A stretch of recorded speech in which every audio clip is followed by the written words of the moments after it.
Amina.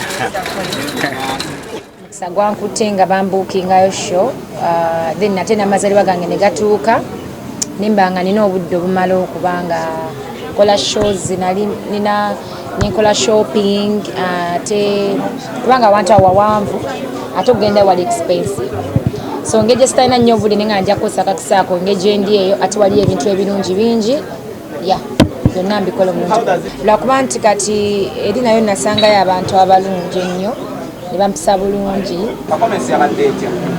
yali nungi nnyo era it was more like celebrating Africa kyokka nga tujaguza nabo bantu bamawanga ag'enjawulo ba Thailand ba Russia ba Congo. It was more of like an African thing.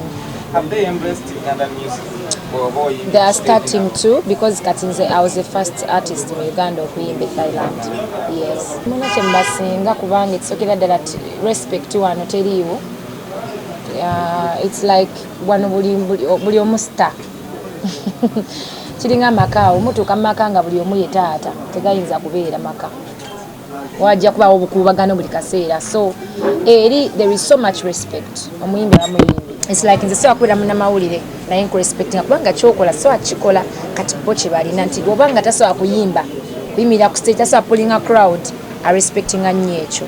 Like if you've been to one of my concerts bweno show yakuna concert yakuna si esoose era njaga bategeeza nti kigenda kuba kyanjawulo. I'm one artist at the moment atachyakola concert because funye hit song, because I'm launching a song, because I'm launching an album. No, it is basically about me celebrating with my fans. Nti tukole kintu kyaffe nga kyanjawulo ate ku mulundi guno it's in a bigger place, more organized place.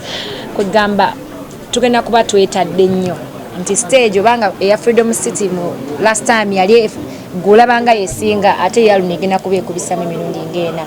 Ekintu ky'okuyamba kyekikulu oyambye si oyise mwani owaddeyo mmeka yo owadde ani atuusiza teyazituusa zizazinagenda kyekikulu kya byonna.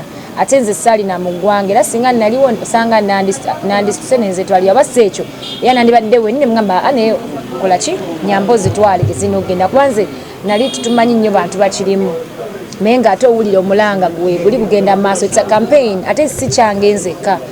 It's for every Ugandan. Bobi Wine bana abaana betujjayo si babe si abazaala si jjajja waabwe si senga si anko waabwe balina bazadde baabwe balina abaana bebaleka e Uganda.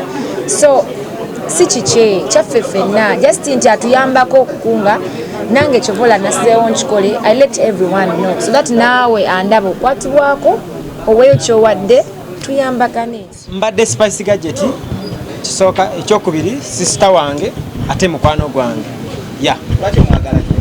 lwaki mwagalanye ye muyimbi waffe ate mukwano gwaffe alina omwoyo gulumirirwa ensi ye era alumirirwa abannayuganda. Bwe yawulira omulanga gwa pulezidenti n'avaayo si lwakuba nti yalina kingi nnyo nti era nagaa nti kambasuulireko no naye ke yalina yasalawo aweeko abaana. Tuli mu struggle ate nga tuli baavu ne munange tulina byetulwanyisa biri obubbi enguzi biki kati ate tetulina kukola ki kukola bye bakola. So nze bompa kyompadde nkituusa gye kirina okugenda.